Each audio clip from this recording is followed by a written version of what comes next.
Okay, perfect. No. So we are interviewing Brigitte Alter, and it is June 2 and about 5 p.m. 4:45 p.m. So thank you, Brigitte, in the first place. The first question is, sorry, this is for translation, for when we transcribe it. Question 1. What does mean the word collaboration in journalism today? I think collaboration is a new quality that journalists apply in a more thoughtful way, because if we look at media, and so I make a distinction here between journalism or journalists and media. Media traditionally are very competitive because they need to make money, they want to be the first. In news journalism, you want to be the first. That's a competitive advantage compared to other media, and you need to make money. So you need to be first and you need to be special. And all journalists have adopted that. As a journalist, I don't necessarily need to be exclusive or be the first, because I am employed and I get my money hopefully from somewhere. But my professional interest would be to bring information to the general public. So to have a public discourse. So I'm not as competitive as the media that I work for. And I see with collaborative journalism, if you look a little bit at the history, collaborative journalism started in the current shape, which is not media collaboration, but driven by journalists, started in the investigative journalism community, and was predominantly across borders, so across national or language borders, so that we avoided the competitive element and enjoyed all the collaborative advantages and troubles. But when we collaborate, we do this because we are, for this particular research or this particular story, think that we are stronger together on the research side, on the publication side, etc. And that we started with this. The first big collaborative investigation was the ICIJ in 1997 or 99 with the tobacco smuggling.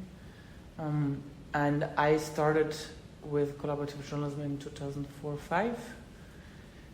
I was looking into the spending of the EU on agricultural subsidies, and I asked the European Commission for the European data set because they have all the data, but I didn't want to give them to me. So then, and I was working already with some other people, a Danish journalist and an English transparency activist, and the UK was in the EU still then. And so we started to build a network with colleagues across Europe who filed FOI requests on national level or regional level for Spain.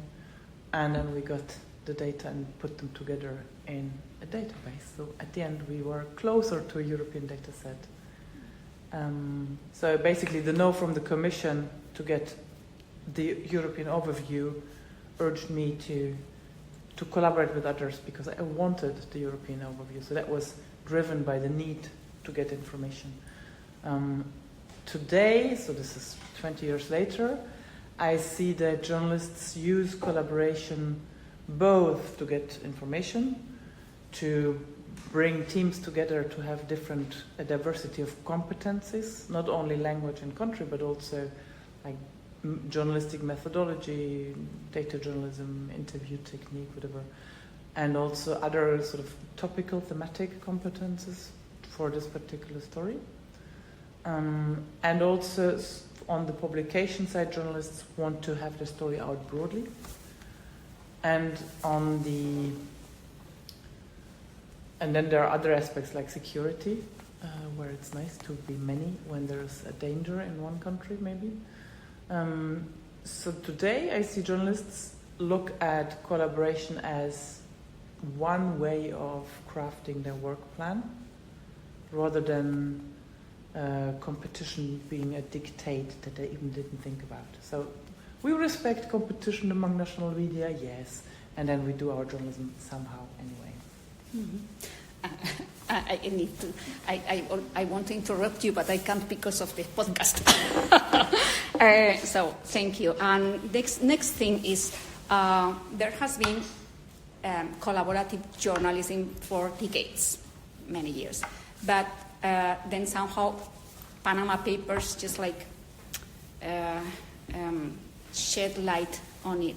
So my question is, what has meant the Panama Papers for collaborative journalism, if any? I think that, we've been experimenting, and there I'm in this early generation of collaborative journalism. We've been experimenting with collaborative journalism basically since around 2000.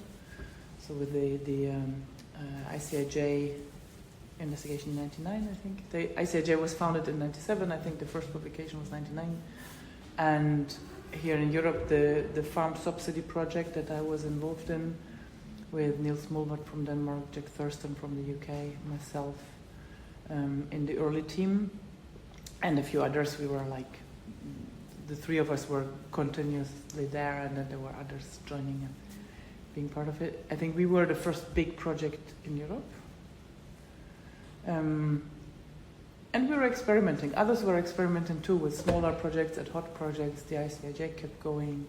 I've been working with the ICIJ, so it's full disclosure. I'm a member from the first generation. So I joined the ICIJ in 2007 or 8, and I've been working with them until 2012 when they slightly changed their model, and I had different tasks.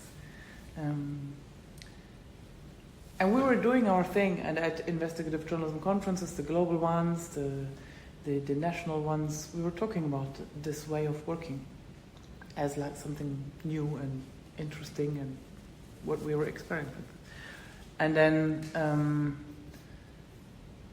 what happened with both the Panama Papers but also the WikiLeaks, or Wiki Cables, I think they called it, where the Guardian worked with WikiLeaks to get documents, and then in a collaboration with New York Times, Der Spiegel, El País, Le Monde, published the Wiki Cables. I think that was 2010, and it was important. It appeared to be maybe a bit more media-driven than the cross-border journalism of the Panama Papers. It was an ad hoc investigation driven by the Guardian, initiated by Guardian. But the Wiki Cables and then the Panama Papers were really important in terms of putting this way of working on the agenda, not necessarily the broader public agenda, but the professional agenda, so that editors all of a sudden said, "Oh, are you a member of the ICIJ? Oh, could we work with you?" So that some of the ICIJ editors were traveling around. Would you work with that? Would you publish with that? And they were not listened to. And after Panama Papers, that changed. Maybe even before, but in the general public, I think Panama Papers is the prominent big thing.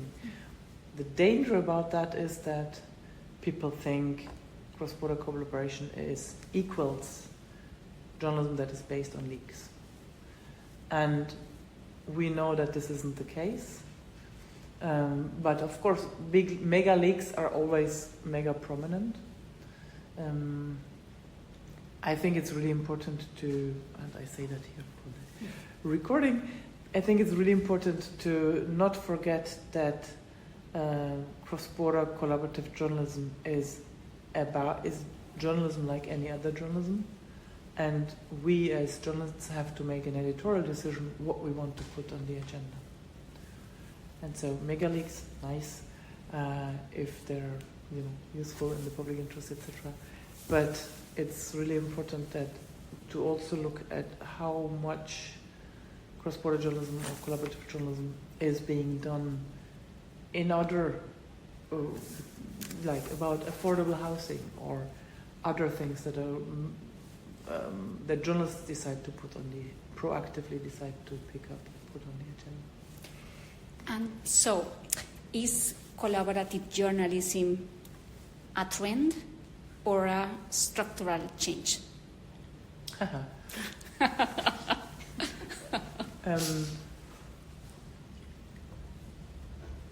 Meaning going from competitive to collaborative framework. I think it is a structural change because I think that collaborative journalism is the answer of professional journalists to the overall and overarching question of network societies. Because network societies, digital societies, give us the tools and new structures to do journalism in and about. And if you think, an analogy is the steam engine. When the steam engine was invented in a couple hundred years ago, the mere fact that the steam engine and electricity and all those things, all these technical developments happened, changed our societies. It changed how we interacted. And with the digital developments that we're in now, this changes our societies. It changes how we interact. And it inevitably has to, as journalists, inevitably we have to adapt and develop the profession to match these societal developments. And I think collaborative journalism is one attempt of an answer. Hence, I would categorize it more as structural than as a trend, because trends come and go. And I very much hope, I mean, it's young, it's like 20 years or so. But I very much hope that it's a contribution at least to the structure, professional structure of journalism that we need in digital networked societies. Because networked societies look completely different from the analog societies that we had before. Next one is, what is the situation of collaborative journalism in Europe? If possible, if you have the view compared to other continents like America, Asia. Cross-border journalism or collaborative journalism comes very much out of the cross-border tradition, which is collaborating across national borders. So, of course, we have loads of it in Europe, which is obvious because we have so many national, cultural, administrative borders, while at the same time all being subject to European regulation or being part of European democracies, because regulation doesn't come top down, it's an interaction with national governments, with voters, etc. So I see a lot in Europe. I see that we have a very, I don't know, what could be indicators to underpin this claim.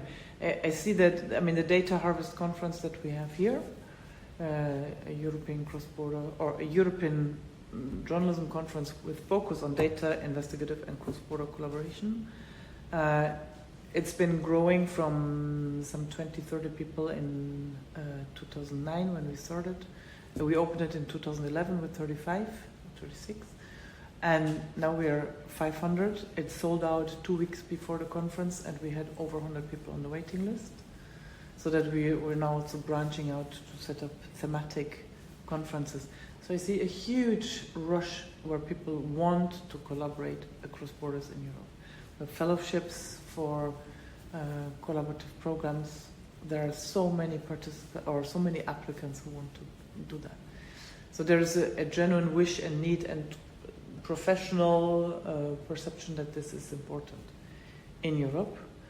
I'm not so sure about the US, and I don't know enough about the US really, but I know that in the US there is an institute, and you could there's a researcher called Sarah Stonbelly at what's the precise name? It's a Collaborative Journalism Institute or something. I can send you the contact afterwards. there's an institute dedicating themselves to collaboration, and they talk about media collaboration, also about journalistic collaboration, but I think media is sort of the headline, and they connect predominantly local media. So there's also collaboration. It just has a slightly different expression. Mm-hmm. And the other parts of the globe, I simply don't know enough about. I know there are some. I mean, in the investigative crowd, I know of some collaboration in Latin America, but I'm simply not. I don't dare make any claims about the other parts of the world. Now, this one is just very brief. 3 words about the positive, I don't know the word, traits of collaboration. Mm-hmm. In 3 words, something that is positive about collaboration in journalism. If you can think of 3 words. Lovely colleagues, powerful agenda setting. It doesn't need to be 3. Okay. It's okay with 2. Competencies. Pooling competence and time. Negative. Narrative. 3 negative traits, if any. It takes time. You need additional time for the coordination, for example. Like any other method, you need to learn it, which also takes time, which is also fun, but takes time. What is your 3rd negative? I think the complexity of it can sometimes be overwhelming, because, for example, you need to take care of different jurisdictions on media, freedom of expression laws, where to publish. But yeah. Mm-hmm. And what kind? Just to conclude the complexity, because our world is complex, and even though it can be a complex work method, I think it's necessary to invest in that. So one word would be necessary. Necessary. Necessary. And we need to invest the time if we want to do good journalism. What kind of news media or journalists are better equipped or prepared to collaborate? I'm sorry. I think it is it's a typology. Of course, some people like to collaborate, some don't. But basically, it's also a decision. If you want to collaborate, you make it happen. And I wrote this book. You said that you know this book, where I interviewed colleagues and used own experience. And there is a work process, and each of these steps in the work process have characteristics that you can learn and teach yourself or be taught or learn from others. So I think if you really want to collaborate, you have to decide for it, and then you do it. So yeah, you need to decide it. You also need to know yourself that if you really don't like to work with other people, if you're more an introvert, whatever, one should be aware of that, because that can backfire if you really prefer to work on your own. Then teamwork, particularly remote teamwork, can be challenging, and then it's maybe better to find another setup. Is there, I asked you this before, not directly, but is there gender balanced in collaborative journalism, do you think? I wouldn't dare to say anything because I haven't looked into the figures. But I see loads of women. And that may be, I also saw loads of women in data journalism, and that may be because it's a new field, so there is no power struggle. So this is a hypothesis, that when there is a new field of whatever, there is no power struggles for women to take a space in it, because you step in, you develop, you have a space. Whereas in an established context or an established field, you step in and you have to fight for a space. I just see a lot of women in some fields of data journalism, particularly it might be in the early stages, and then I see a lot of women in cross-border collaboration. But if you go to the history of photography, there were also lots of women in the early days of photography. So there may be some analogies. So I wouldn't dare make a claim. I just see loads of lovely women to work with. Okay, we'll reach out in the future to ask for specific questions about gender and collaboration. So now, regarding the entities that push forward collaborative journalism. Next question is number 5. Why did you decide to promote collaborative journalism? Where the idea in Arena for Journalism, where the idea came from?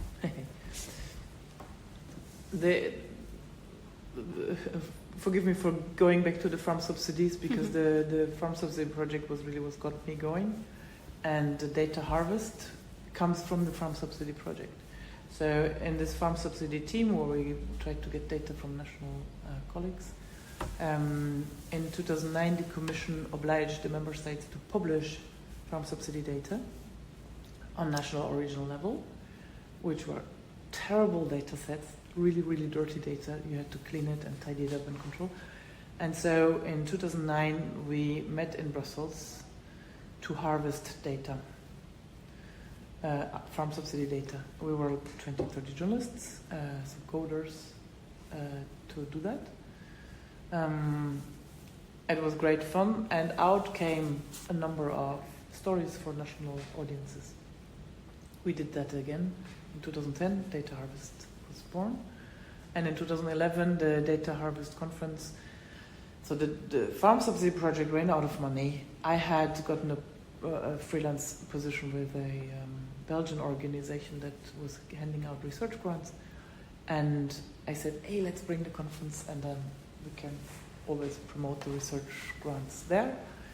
And they agreed on that, and then in 2011 we opened the Data Harvest for all journalists, and in 2018 it had grown to 400 or so participants, and the Belgian organization said, this is not our core business, we kick you out, or we discontinue the conference. And then we were 2 in the team who said, it would be sad to discontinue the conference, can we get it? And so we set up a new organization, Arena.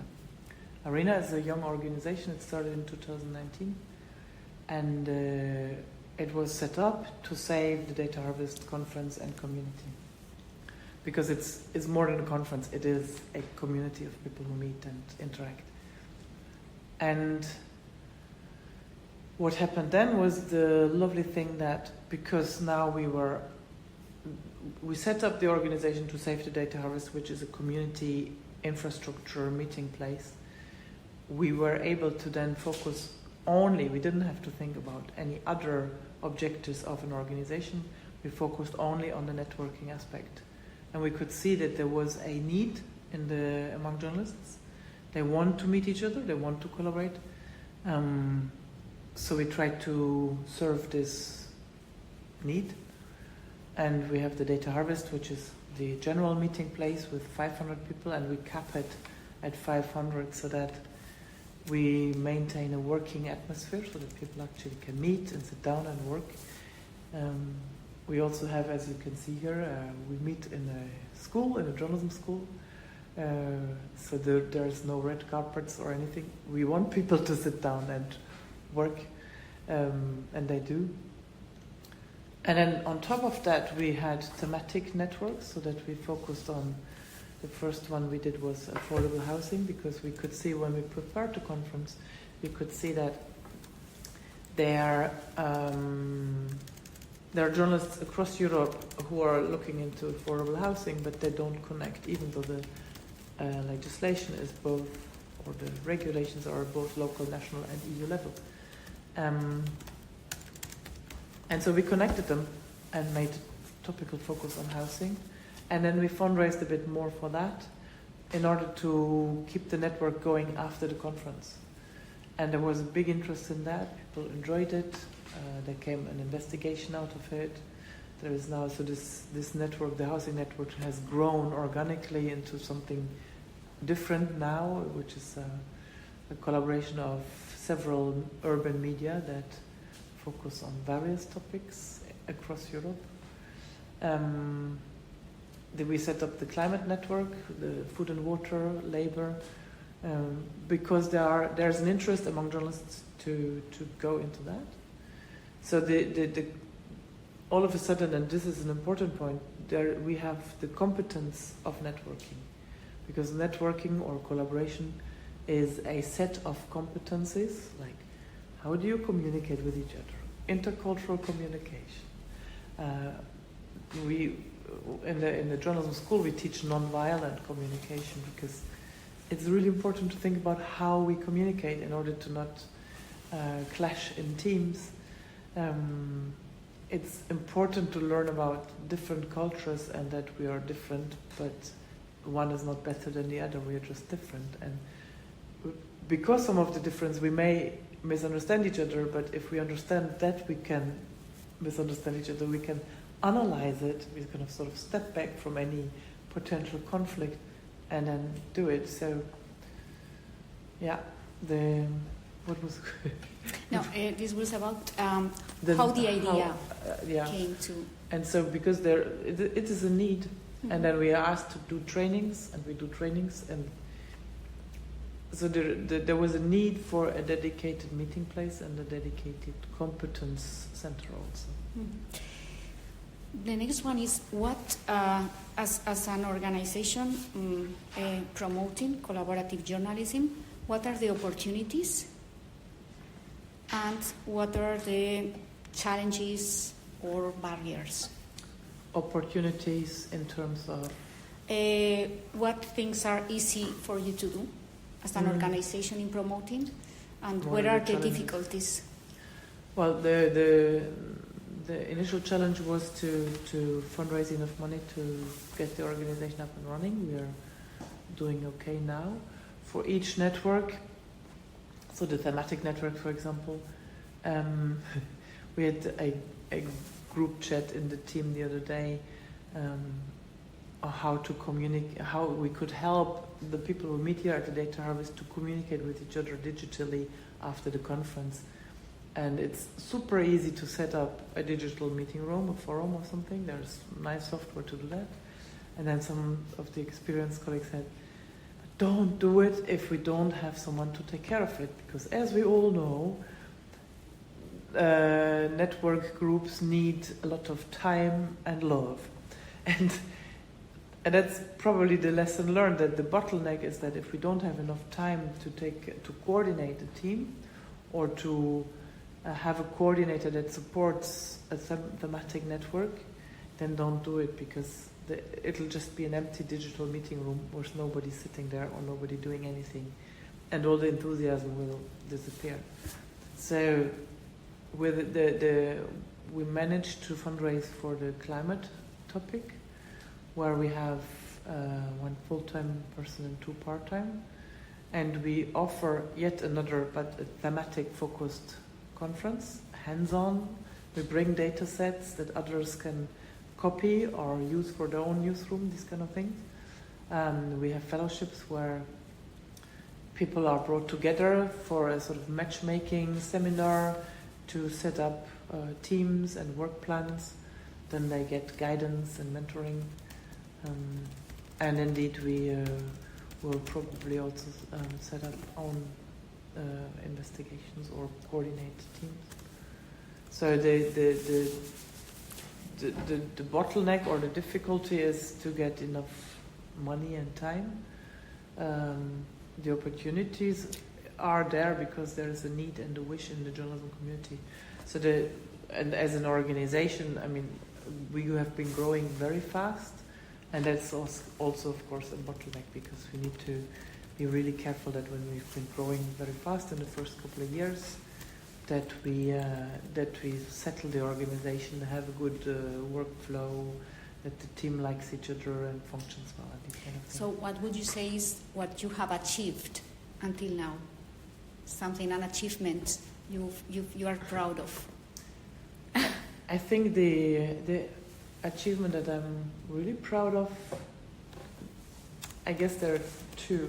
One is that we managed to put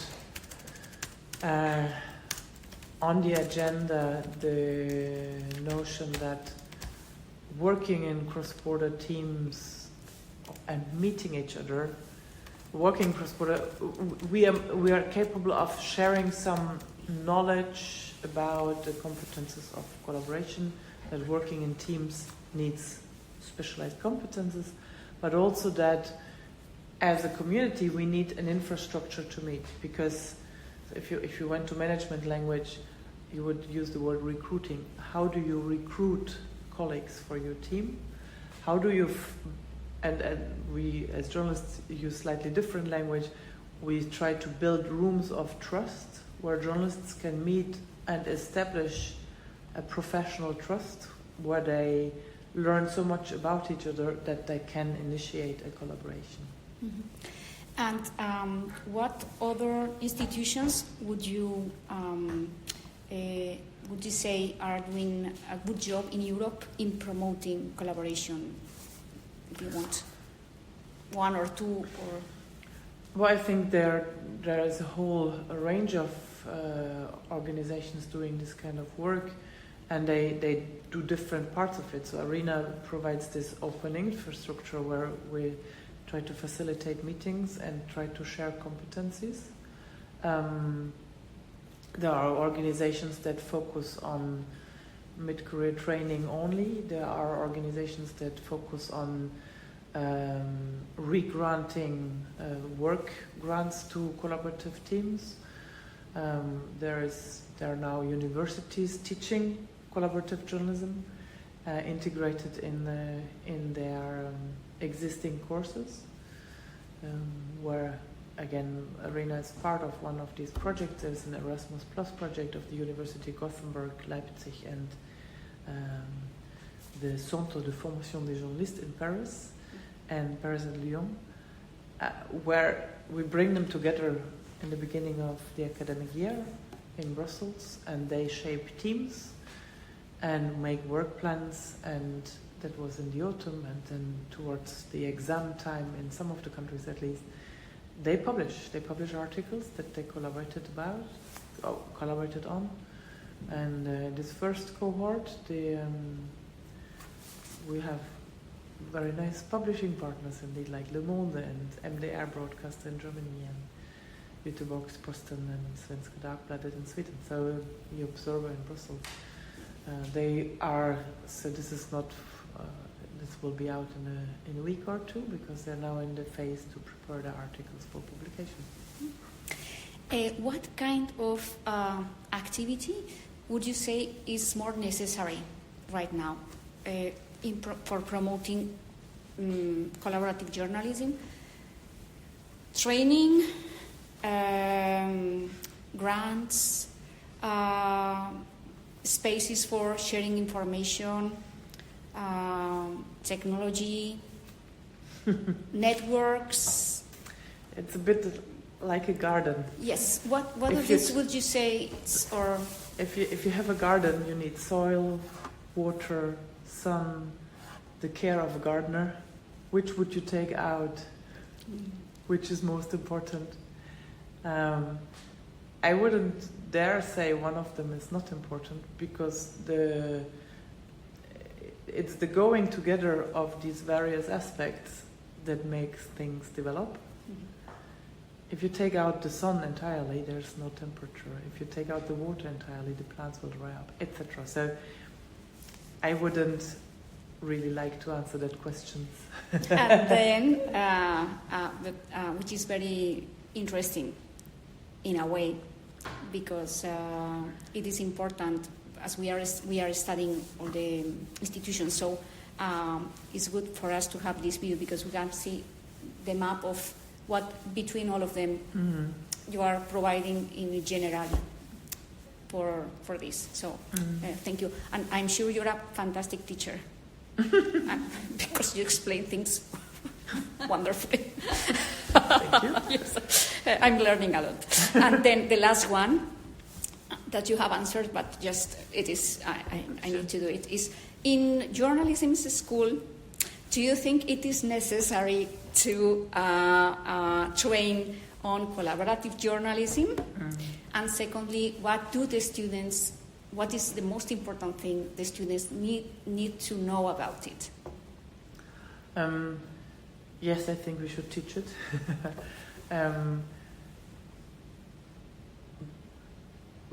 The education that I just described is a practice-oriented education. So we do talk about cross-border journalism, but the most important thing is that we try to give them, when we talk about cross-border journalism, we try to give them the vocabulary that they need to do it. And then we throw them out there and tell them to go out and do it. I think one in Gothenburg, which is the lead of this Erasmus, and where we did the concept for this collaborative education, we start, this is a one-year master in investigative journalism, the leader of which is also here, Ulla Seteraja. So Ulla and I run this together, twin teachers, and we took over. There was a change of personnel on this master in investigative journalism, and in 2020 she and I took it over and had to reinvent it because the two previous lecturers had gone to other directions. And on top of it, it was COVID. So we had all of a sudden had to move from on campus to hybrid or online. And online communication is not culturally neutral because you have to be much more explicit than when you're in the same room.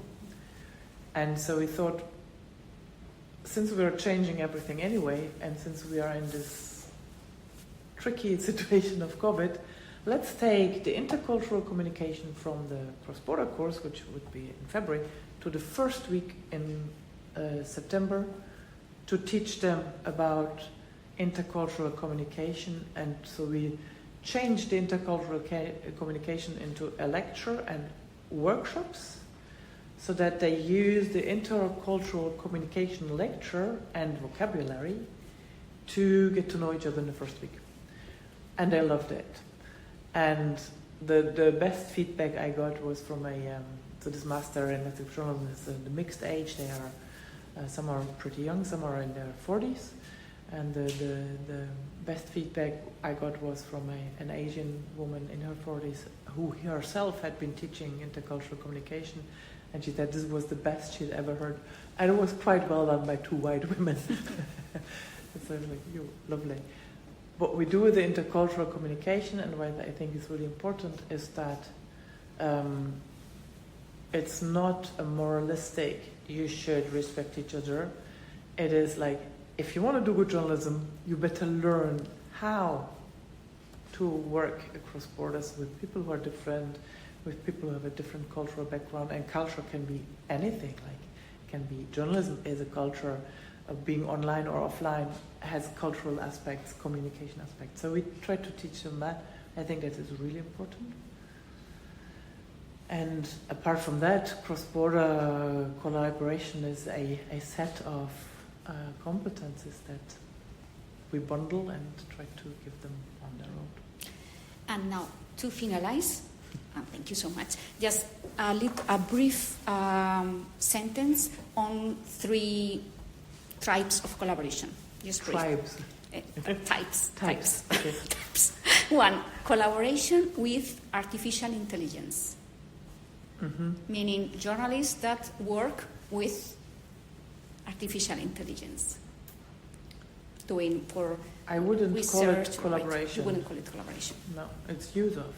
Mm-hmm. It's because artificial intelligence, call it artificial intelligence is on vogue currently as a term. Call it machine learning, call it this or that. That's been used by data journalists, but it's used, it's applied. It's not collaboration. Meaning when, for example, they ask the to rewrite something, meaning they are co-writing. But no. You order a piece of technology to do something that it is programmed to do. Second, collaboration with the audience. Yes, lovely. I think it's really, really important. I think that is, when we talk networked societies, I think collaboration with the audience is something that if I had more time, that would be something I would really love to look into. Mm-hmm. Because I think we need to rethink our interaction with audiences, not by going back to the 1990s citizen journalism, just throwing the task of doing journalism out to anyone. Mm-hmm. I think editorial coordination, editorial analysis, professionalism, journalistic professionalism is super important, but interacting with audiences in new ways, and I don't have a recipe for that. That's something that really should be developed, is super important, and I think that the collaborative competencies that we are gathering and developing in collaborative journalism already will hopefully be something that we can put into that field. I don't know what I'll do it before I retire, but if I... Very interesting, because I think there is a need for that. Yeah. Not many journalists know how to do participatory journalism. Yeah. And the final one, what about collaboration among local media? Is it is it easier or more difficult than for national media or in a small local media and collaboration?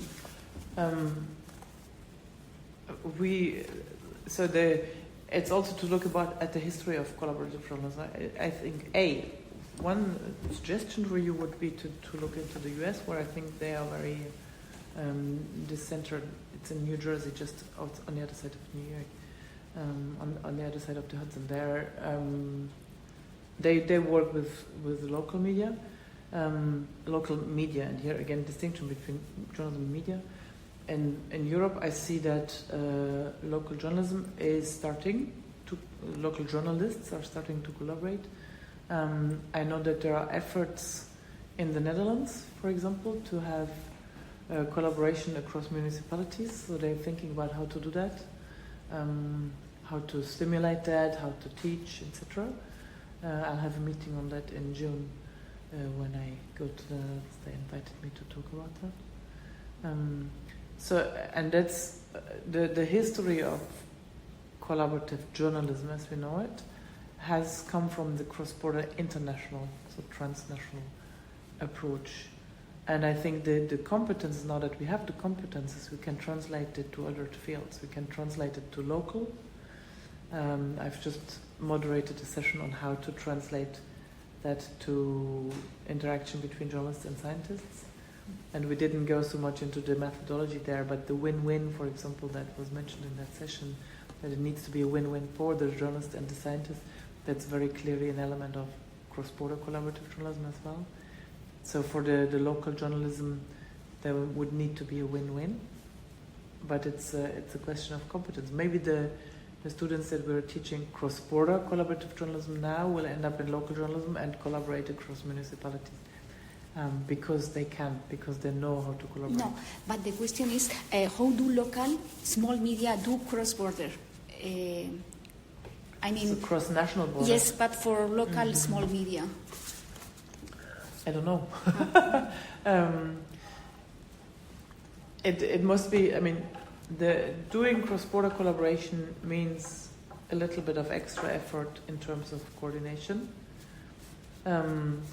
So it needs to make sense. If you have for the story or the topic that you want to look into, and you need to have the time in the team to actually go to a conference, meet persons, set up a team, work on it. I do know local journalists who do that, but it's the smaller the medium, the more limited the resources often. That's one obstacle. And then the story needs to be relevant. Some stories are not cross-border. Some stories you shouldn't invest the effort or an attempt to go across borders because it doesn't make sense. But something when it makes sense, do make the effort and go for it. That's it from Thank you our very part, much. and you were so patient. Your opinion is very important for us. Yes, Once again? very, Your opinion is very important for Thank us. you. yes, very Yeah. illustrative for many things, For your and ideas experience. for other Yeah. for approach to the research. Yeah. Yes. Good. I'm so happy. I'm thankful. There Thanks, is Brigitte. there is a it's called a handbook cross-border journalism coming out in a few months by Palgrave. Are you aware of that? No. Okay. And it costs a crazy amount of money, like $300 or something. And these are really the I'm a bit angry about it because I get paid zero, and I'm not at a university. I don't have time to write it. I wrote it anyway. But this is a collection of academic and practitioners, predominantly academics. A gentleman called Weaver from the US, journalism scholar, media scholar. I don't remember the first name. But I will look for it. Yeah. Forward to. And Yeah. yes, but in truth, But this, it is a lot of money even for journalists to be able to read about it. for a and journalist, yes, it's impossible. unaffordable. So It's maybe impossible. for a So- university. yes, but even for a student, it's not. Students, I don't know. It's just for mad. I yes, mean, it's for libraries, libraries. mainly. Okay, Fantastic. so. Huh? Fantastic.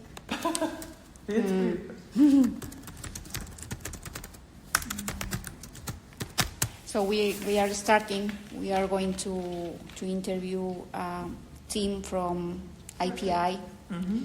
tomorrow. From IPI. Yes, and then from So Journalism EU on Monday. Journalism. EU, Journalist Fund and EU. Journalism Fund, yeah. Yes, and more in the next 2 months because our paper is based on interviews. So. Yeah. So the Journalism Fund is the organization that hosted the conference for some years, from 11 to 18. And I built their European research grants. No, because you have a history. I mean, when you are in the, like meaning in the beginnings, Yeah. then you have grown up with all the history. How that you're in the middle of the where things happen. Yeah. So So they research grants. they are granting givers, right? So and we are going little by little collecting the information. And there are from this Erasmus project. There are 2 more here. There's Ola Sedrey from Gothenburg and Felix Irma from Leipzig. 2 other journalism lecturers. Maybe I could contact them. Exactly. How can I find them? What if you give me your phone number? Yes. Are you on Signal? No, but I can be. Or you can give me your phone number and your mail. Okay. You have my contacts, right? I don't think I do. Brigitte at journalismarena.eu. I will write to you. Yeah. Okay. So if you send me your contacts, Okay. then I'll connect you. Oh, I will be with very Ola grateful. and Felix. Yes. Thank you so Because much. that would be this Erasmus Plus, and I can send you links on that, Okay. which is also. So this is like the next step. No, because it's important also because kind of pioneering in training, because we haven't studied what the situation is, because I don't know if we will be able within this project to study which universities are training now on that. I don't think there are many that include that in the training. There is the Newsreel project. You know Newsreel? No. There's another Erasmus project. It's called Newsreel 1. There's a Newsreel 2, but that's not relevant. And that was initiated by University of Dortmund together with Lisbon, I think. Lisbon or Porto? I think Lisbon. I know colleagues at Lisbon. It's the lady called Anna something. Lisbon. And then Pitch in Hungary and Cluj in Yes. Romania. Because that is that is interesting too, but And I don't think we will be able to. No, what they did was, and that may be interesting for you to read, the Newsreel 1 report. Okay. They went to each their community, so they looked. I think it's a report on each country. Yeah. I think I have that report. And photojournalism. I think I have it. Yeah. Very interesting. And they did this background research to think about how to teach or whether to teach it. And Dortmund has was involved in a newsreel, and they did, I think, a course where they tried to make the students work remotely, but this was very limited. And then there's Vídeo where we bring them together, and then the Sciences Po in Paris. But we can, if we present our paper in September, we can mention this collaboration you are doing with the Gothenburg University. There is no problem. No, it's ongoing. Okay. I can send you the links. Okay. If you send me a mail, I'll spam it. Okay. Okay. Thank you so much, Brigitte.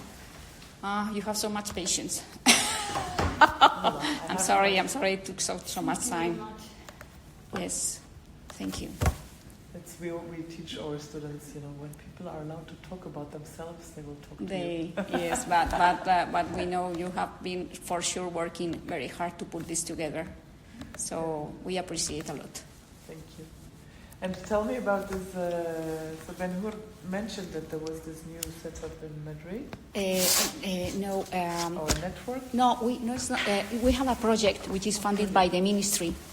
To do research on collaborative journalism, mostly in Europe, but we are doing some research also in Latin American newsroom. We are starting. This is our first year, so we are just because we had projects in the past years, but they were on online journalism. So our field of expertise is online journalism, because we were there from the beginning in Spain doing research. But we found that there is a lot of institutional effort now put on collaborative journalism. So our last project, we decided to go in that line of research.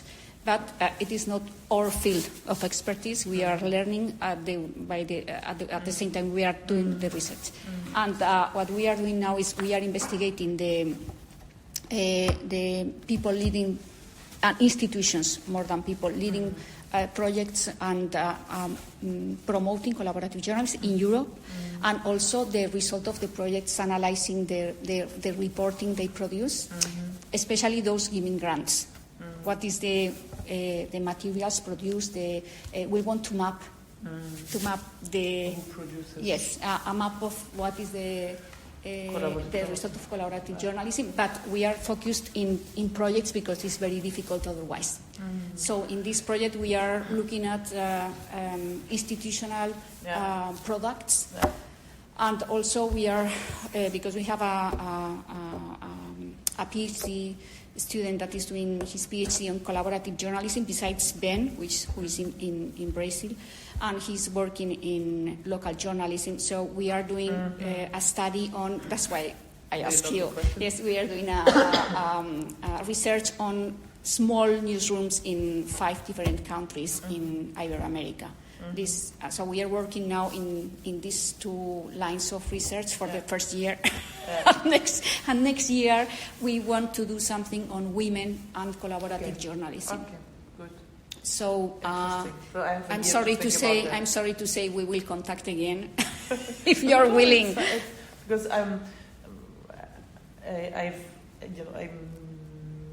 as a person, I've done journalism from local journalism to being a Brussels correspondent, and then I've sort of, and with the ICIJ for some years, a freelancer, and then I've moved more and more into this organizational work, but also academic work, or in this, I would call it the gray zone between academic work and reflection on practice, where I define myself as a practitioner and do reflection on practice. But because that is amazing that you have put all your experience, you are communicating about this, about that, and that kind of knowledge is very difficult to find. It's just a new language. I've tried to learn a little bit of academisch, because that means it opens doors. But So I'm interested in that, but I'm not doing academic or reflective work right now. But at the University of Gothenburg, where I have this part-time position, we have a new management incoming from July. And we had to talk the other day, and they would be really interesting in strengthening, because the Master in Investigative Journalism in Gothenburg is pretty unique. At least it's the first master level education that I'm aware of that has integrated collaborative journalism in there. And because we're well connected with the Erasmus project, again, we are pioneering, because there is a collaborative effort between Sciences Po and Columbia University, but we are earlier or further or bigger. So our management was interested in maybe reaching out to others and hearing about how to collaborate. And our new incoming leader will be in Lyon as well. And I've introduced her by mail to Ben-Hur, because Ben-Hur was there like, hey. Yes, he told me. You can come visit. And I'm like, I'm not in Gothenburg, I don't live there, I live in Denmark. Come to my island, but it's a little bit remote. So Marie Grissel will be there and could connect also with you. It's perfect. Because I think that would be really nice to bring the forces together. And then within the Erasmus project, we have yet another scholar. She's called Maria Konolun. She's also contributing to that Palgrave handbook. And she specialized in investigative cross-production. So that we could sort of make a little informal European network. It's perfect for us. Yeah. Yes, we are very keen on it. Yeah, perfect.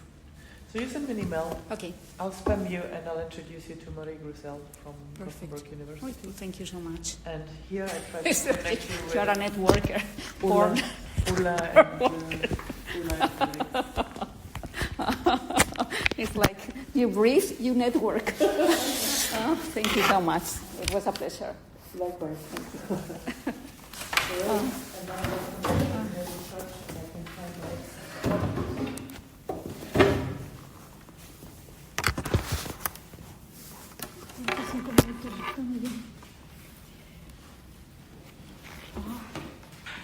So I hope you can rest a little bit.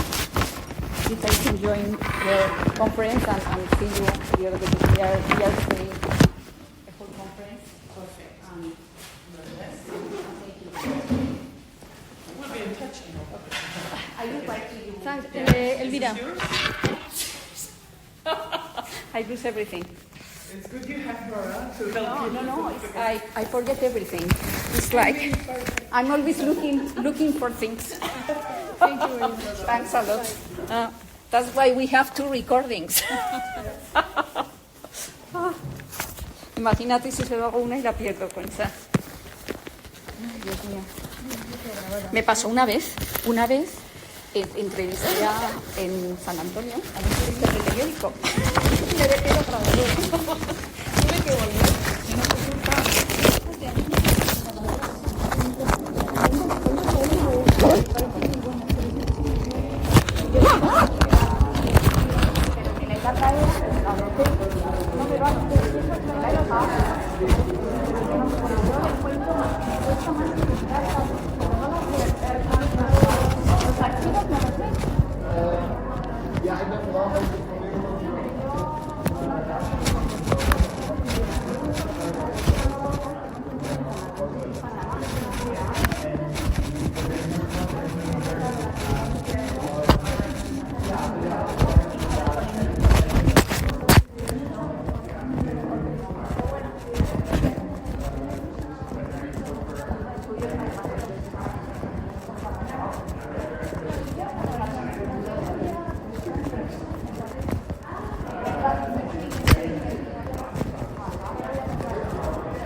Ci vediamo giù, guarda, un minuto, 5 minuti. Ci vediamo da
Claro, sí, sí.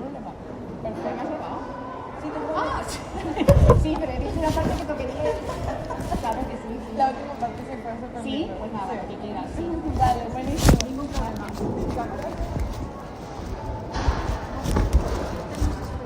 Yo no tengo ganas de hablar.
Maybe that's why I'm more reflective.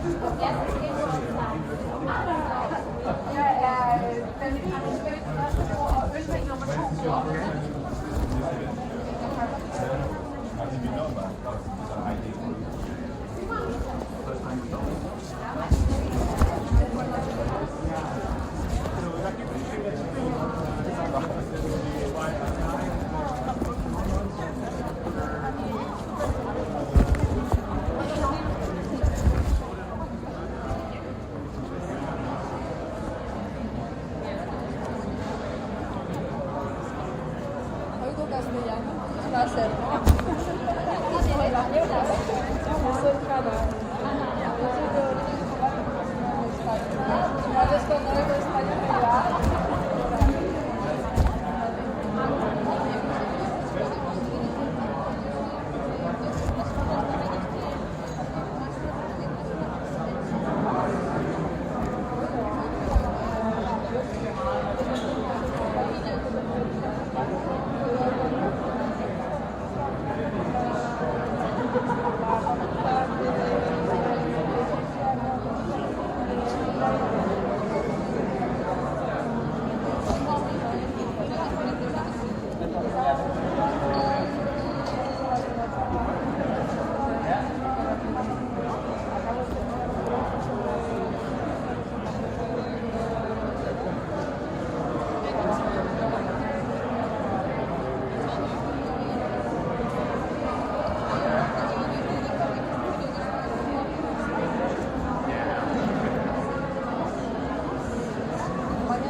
poco como, bueno, es una escuela privada, eso también es otro perfil.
mi sala esperando a los alumnos. Finalmente salgas con las cosas después la clase hasta estamos esperando a que venga a buscar como vente, cariñosa, ¿dónde voy? ¿Cuándo voy? Ya estoy lista de todo. Hay que tener mucha paciencia, mucha paciencia. Para vuestra clase, a esta aplicación, buen humor y mucha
pues que me saldré el taxi, echar una comida, y aparte le pregunté a los compañeros, digo, ¿cobráis esto?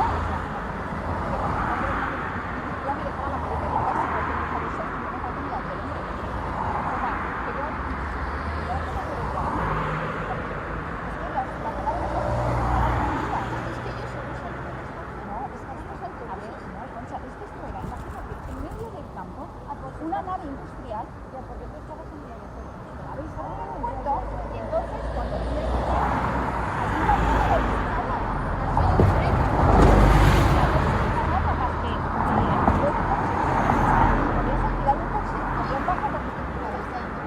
no, pero claro que se me dice, claro, yo es que a los taxis digo, qué raro que nadie coge los taxis, como 20 taxis y un montón de taxis que hay a pleno sol, respirando, y como entre ellos, justo una manera, pero claro, ya al final, cuando dice eso, lo que decir es que claro, cuando me acabé con ellos, claro, te dice 40 euros de 12 minutos. Entonces,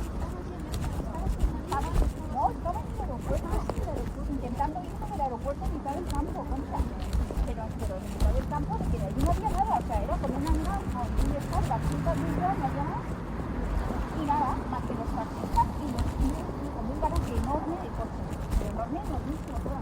Total, que bueno, pues aquí tenía el coche y me voy a la estación con el coche, al final, pues bajo y me voy a dejar en España.